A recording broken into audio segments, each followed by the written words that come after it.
గోధుమల నూకతో టిఫిన్ తయారు చేస్తున్నాను.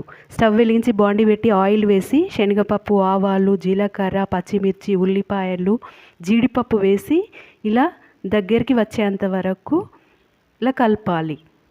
2 గ్లాసుల నీళ్ళు వేసి తగినంత ఉప్పు వేసి ఇలా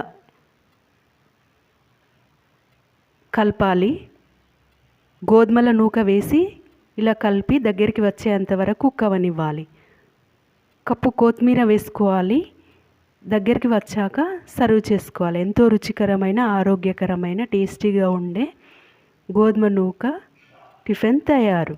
మార్నింగ్ ఇలా చేసుకొని తినడం వల్ల ఇందులో పీచు పదార్థం ఉంటుంది. హెల్దీ ఫుడ్, పెద్దలు పిల్లలు ఇష్టకరంగా తింటారు. ఇలా అప్పుడప్పుడు తయారు చేసుకొని తినడం వల్ల ఎంతో ఆరోగ్యానికి మేలు చేస్తుంది.